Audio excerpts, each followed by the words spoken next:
I am launching a brand new Mentalism masterclass on my membership right here on the channel. There are these staple books in Mentalism, but they don't get as much attention. And one of those books is called Practical Mental Magic by Theodore Anneman. But I understand that not everyone is a huge reader, and a lot of people struggle learning from books. So I am gonna break down every single page, every move, every subtlety, every routine on video every single month from this book. Now, if you're someone who likes cards and wants to get into mentalism, or you're just a card worker, or you're a mentalist, experienced or inexperienced, this is the course for you. There are over 200 routines that you'll be learning in this course. I'll be teaching my variations, my handlings, and my key tips, including tips to update these into the 21st century. Now, this membership will be getting a minimum of 2 exclusive videos every single month, and there are already 5 videos up there right now, including one of my favorite effects in this entire book. To get access to these videos, you have to join the second tier of my membership. You're gonna learn some incredible effects.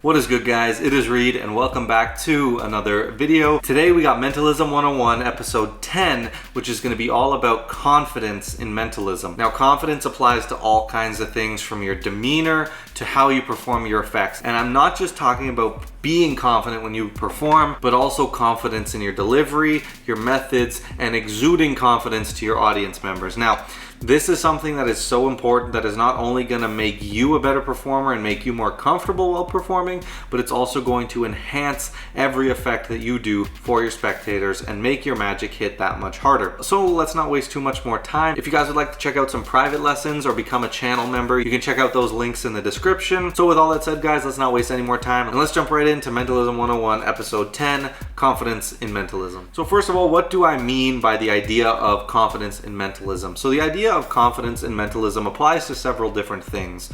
One, it's the idea of believing in yourself and your performances when you perform. Not only do I mean this from like a self-esteem and sort of self-confidence and positivity mindset, which is something that is super important and going to allow you in all forms of magic, not just mentalism, to be a better performer and sort of come out of your shell and be yourself while performing. This is going to increase your enjoyment while performing, your willingness to perform, and the amount of fun that you and your audience have while you perform. It's also going to help you try new things, try new magic, and just continue to improve yourself as a magician. It's also believing in yourself, believing that you can do it, believing that any effect you might see online or someone perform, you can perform that same effect too. And it's important that you know anyone can perform these effects. It just takes time, effort, practice, hard work, and you just got to be bold sometimes and just go out there and try it. Also, it means believing in the fact that you are actually able to read minds, right? You are actually a mentalist.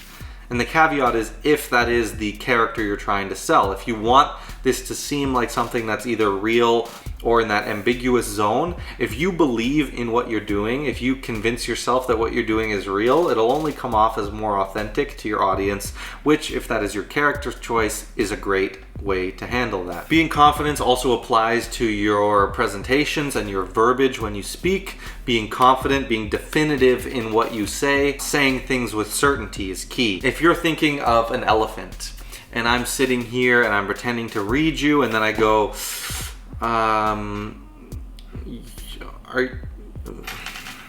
is it elephant? Maybe? You're gonna be like, yeah, like, are you asking me? Like, it's not gonna hit as hard as if I said, okay, look me in the eye here for a minute. You went for elephant. You went for elephant. You're thinking of elephant, right? If I say that with that confidence that I know, like, hey, you went for elephant. Now you're like, oh my God, how did he get that, right? It turns from being a question of me asking, is that what you're thinking of, to me telling you. So that's just a small example of how being confident can be really important to enhance your effects. Ultimately, at the end of the day, a takeaway message here is to be confident and believe in yourself, and that'll help you become a better performer, come out of your shell, show more people more magic, spread more joy, and have more fun as a performer. Now, why is this important? Not only does it enhance your believability as a mentalist, if that's the kind of goal that you're going for, but it also helps you actually get more hits and have more success performing. You've heard the old sort of sentiments that, hey, sometimes you got to take risks, right? The best magic comes with risks. You've probably heard lots of magicians, including myself, say some of the best moments have happened when I've taken risks. And you've probably also heard people say it's incredible the amount of times the risks pay off. I have a student in one of my private lessons who tells me all the time, like, they just started doing mem deck work, and they're absolutely blown away by how often they get lucky when they're jazzing with a mem deck, and they just have someone name a card, and they have different ways to kind of get them to go to any card, but how many times they've been lucky with someone naming the top card or cutting exactly to their card.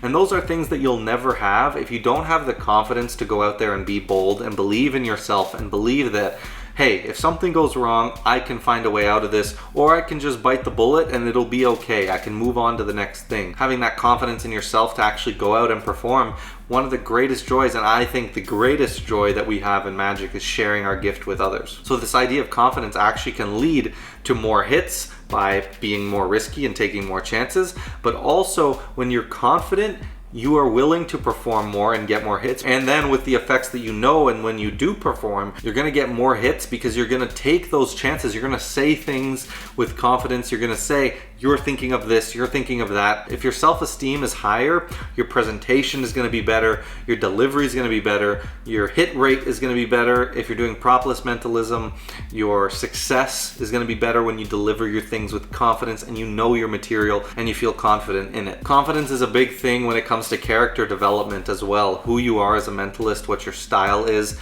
If you are the type of person who wants to come across as a confident, I can read your mind, or at least I am the type of person who, hey, I don't exactly know how this works, but this is what I can do, then confidence is super important for that type of performer. There is a type of performer who can pull off that kind of shy, like, this stuff just happens to me, I don't know how it works.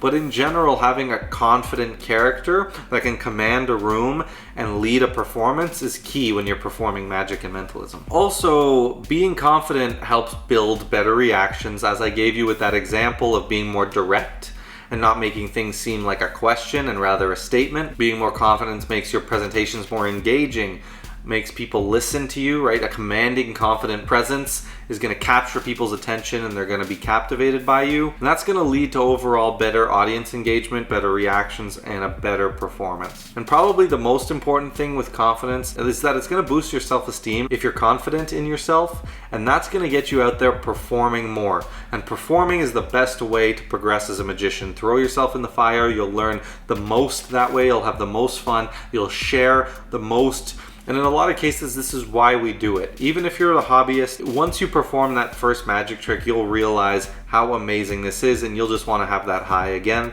And being confident in yourself and continuing to perform and get more confident with each performance, it's just a snowball effect that is super, super beneficial for your development as a magician and mentalist. Now, how to do it. So how to exude confidence and be more confident when you're performing comes down to several different factors, if not the most important one of those being tone. Now, tone has to do with how you deliver these things, how you deliver a presentation, a reveal. All these things are crucial. When you're performing and giving a script, having the right tone and the right inflections, right? When you're saying something that is important, you want to exaggerate and be a bit louder on those important bits. You want to really hammer home some of these key points. If you want someone to understand, like, this trick is impressive because you shuffled the deck, you need to say that part with confidence, right? You don't want to say, and this trick was good, you shuffled the deck, and now here's your card. Right? It's not exciting, it doesn't get captivating, but if I said, and think about it, look, you took that deck, you did all of the shuffling, so that deck is completely shuffled in a totally random way, and that card right there is the only card you chose, and that is going to be your card. Go ahead, take a look right there, we have your card, the Jack of Hearts, right? That confidence just makes the presentation. They not only understand the effect, they understand its impossibility, they follow it, and they enjoy it. They get that incredible experience from just your change of tone, right? How you deliver it. If you're delivering a reveal, instead of that question-y tone where you're like, it's an elephant? Or you don't sound very confident, you went for an elephant. It's a lot stronger if you say, you were thinking of an elephant. You thought of an elephant, right? There's no question, I'm telling you. And don't be worried about missing when you're confident. If you think about it, it makes no difference. If you're questioning and you miss, or you're confident and you miss, either way you missed, right? If I say, and it's elephant, and you're like, no, okay, it messed up. If I say, and it's an elephant, and you say no, if you can lower your ego a little bit, you'll realize that those two outcomes are the same, and you can still save each of those easily by just saying, you know what, I think you might be a little bit more hard-headed than most. You might be a bit of a visual learner here, so let me try this, or go into something else, or let me come back to you. I'll see if I can get that and maybe move into a one ahead, right? It's crucial that you realize that, people, we tend to want to question and seem like we're asking a question when we're not positive and we're trying to nail something, right? Sometimes you do an effect, you're not sure, like, oh, did I peak that properly? Did my propolis routine work properly? And it's a scary feeling having no idea if what you're about to say is a hit. But you got to take those chances, and you got to say it with confidence. And if it doesn't hit, it's better that you tried with confidence and get the hit than get the hit and you just questioned it, right? It's not going to come across as strong. And then if it doesn't go wrong, you questioning it feels like it's going to be our scapegoat, because, hey, if I don't say it confidently, then if it's a no, then they kind of get that, like, I wasn't so confident with it. That's not going to make a difference, guys. If you have a well thought out, you're going to be totally fine regardless of your delivery. So do it in a confident way. Next, eye contact, right? All the same things you hear when it comes to public speaking. These are important in presentation and delivery and confidence. So eye contact, not looking around, not being afraid to make eye contact. Things that make you feel shy. Look them right in the eye and tell them they thought of an elephant, You don't need to bombard them like that, but that's the idea. As I've said, be direct with your delivery. Try to avoid the kind of situation where you're like, I think maybe you might have went for an elephant. Like, you went for an elephant. You could have thought of any animal you wanted in the entire planet. You took your time, you selected an animal, you haven't said anything out loud, and just from looking at you, I sort of started to pick up, I think you went for something a little bit bigger, you went for an elephant. Right?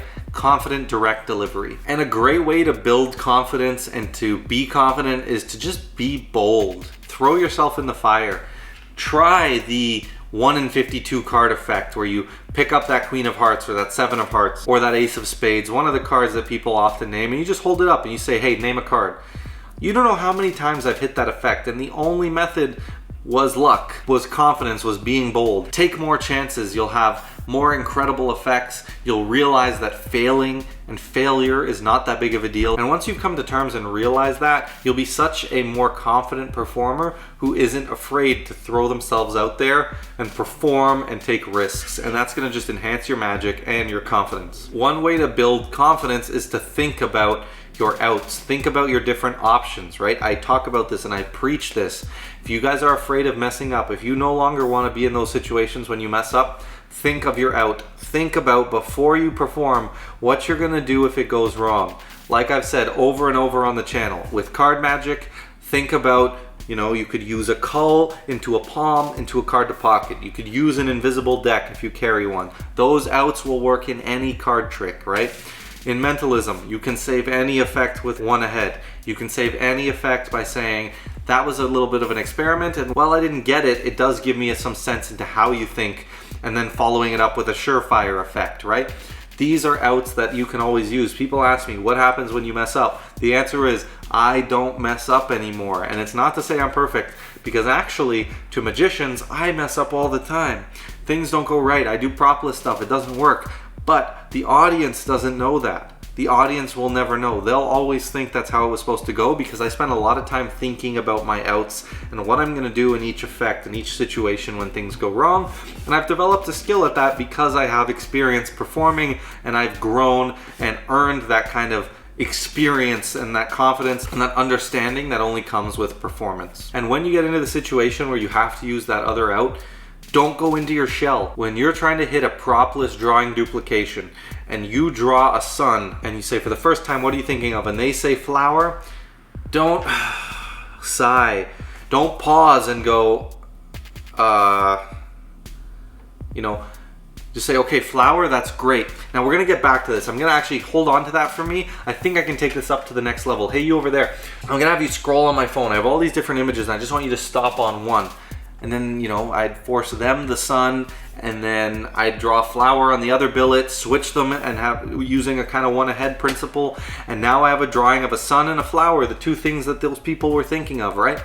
But I wouldn't let them know that something went wrong. I would not go into my shell, not get defeated. Here's what you guys need to do. I love when things go wrong. I look at it as an opportunity to test myself and challenge my skills and practice. And I know it's gonna end up as an awesome effect that I never would have anticipated and that I never could have anticipated. Something unplanned, as in the name, is gonna be something that you never could have planned.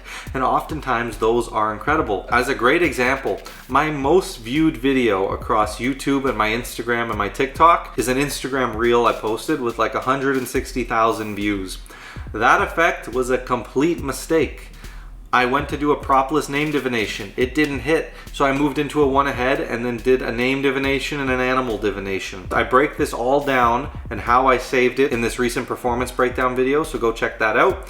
But that video never would have happened if I didn't take that chance and wasn't confident. Now, there's one last point I want to end on. You might have heard me in the past talk about the idea, in particularly in terms of propless mentalism, of setting things up as a experiment, or mentioning, hey, I don't know if this is gonna work before you perform. And you might view that as a bit of a contradiction, but I wanna explain why these two things are completely different. Setting something up as an experiment, first of all, is a great strategy when you're testing something or doing a propless piece that's not as surefire. If you say, let's do a little mental experiment, now if it doesn't hit, you can simply chalk it up to, hey, that was an experiment, now it tells me how you think, and now I should be able to do this on you, and then you just follow it up with a surefire effect, a billet peak, or an app or something. And that doesn't show any sign of a lack of confidence. It's a well-justified theory. Sometimes, and I have done this before, beforehand, I'll say this might not work. Sometimes, and there's some videos on the channel, I've even said it just as the reveal's about to happen. The difference there is it's always in a case where it was set up as an experiment with the understanding that, hey, this might not work from the beginning.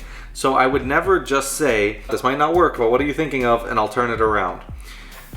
The only case where I may do that is if I'm 99% positive it didn't work, but I still want to take a chance just to see if I get that 1% luck. Then I'll say that because it's going to help me transition that into the next effect a little smoother. The caveat being, that's probably only the case if I've already set it up as an experiment where I've said, this is an experiment, it doesn't always work, but it's going to give me an idea of how you think. That's okay. It's not showing a lack of confidence, and the presentation is still presented very confident. The delivery, the reveal is all confident, but it's just a tool that you can use to help. Now, don't go using that as a crutch. You should not be saying that before every single trick, every mentalism trick. You need to have confidence.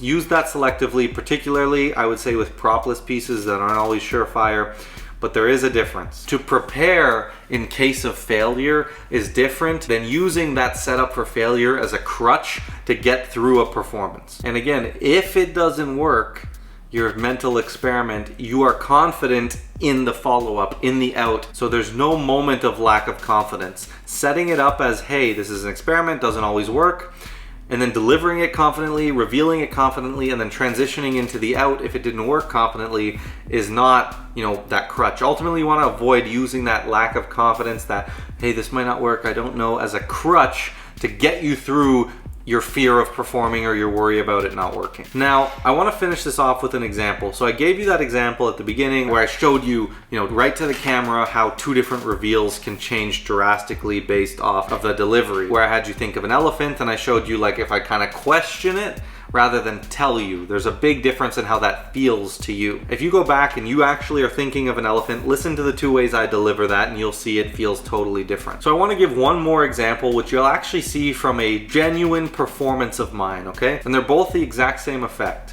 And in this first situation, I was doing a star sign reveal, and I'm using a principle where I'm gauging their reaction, right? It's a propless principle, and I'm gauging a reaction. And I didn't get a reaction that I really knew how to read. It was kind of right in the middle. And so I think I went to move on, and then realized that I may have hit, but I really wasn't sure, and so I just said, like, oh, you're a Gemini? and there was no confidence in it, and it totally didn't feel like I was telling her. It felt like I was questioning her. It was just not a good look, and you can see how flat the reaction is. There's virtually no reaction. They're just like, yeah, Gemini.